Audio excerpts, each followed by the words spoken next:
నాకు అనిపిస్తుంది ఏంటంటే పిచ్చోళ్ళ సరసన చేరి పిచ్చోళ్ళుగా మారుతారంటే నమ్మలేదు, కానీ మిమ్మల్ని చూస్తే అర్థమవుతున్న పరిస్థితి. రేవంత్ రెడ్డి గారి మీద అక్కసు ద్వేషం ఉంటే కేసీఆర్ ఫ్యామిలీకి ఉంటుంది. మీకు కూడా దాన్ని వంట పట్టించుకుంటే ఆలోచించాల్సిన అవసరం ఉంది. ఇప్పుడు కేటీఆర్ ఏం చెప్తే అది, ఏం చేయమంటే అది చేసే ఈ తరహా సబార్డినేషన్ అవసరమా?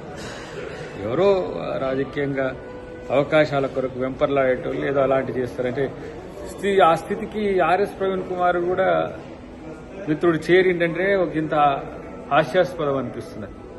తెలియదా 21వ శతాబ్దపు లీడర్షిప్ గురించి హార్వర్డ్ యూనివర్సిటీ ప్రపంచవ్యాప్తంగా కోర్సును ఆఫర్ చేస్తున్నారు. దాంట్లో ఎవరైనా చేయొచ్చు, మీరు కూడా చేయొచ్చు, నేను కూడా చేయొచ్చు, ఎవరైనా చేయొచ్చు. కానీ ఆ అవకాశాన్ని రేవంత్ రెడ్డి గారు అందిపుచ్చుకోవడం, తనను తాను అప్డేట్ చేసుకోవడం కొరకు చేసే ప్రయత్నాన్ని వీలైతే అభినందించాలి. కానీ ఇలాంటి కువిమర్శలతోని ఎవడో చెప్పితే చేసే ప్రకటనలతోని మన విలువ దిగజారుద్దని తెలుసుకుంటే మిత్రుడు మంచిదని చెప్పి ఆర్ఎస్ ప్రవీణ్ కుమార్కు సూచన. ఎందుకంటే రాజకీయాలు చేసుకోవచ్చు ఎవరైనా సరే, కానీ ఇలాంటి దిగజారి రాజకీయాలు వాళ్ళు చేయమంటే చేస్తే అది మన వ్యక్తిగతంగా మనకు సమస్య తయారైద్దనే విషయాన్ని తెలుసుకుంటే మంచిది.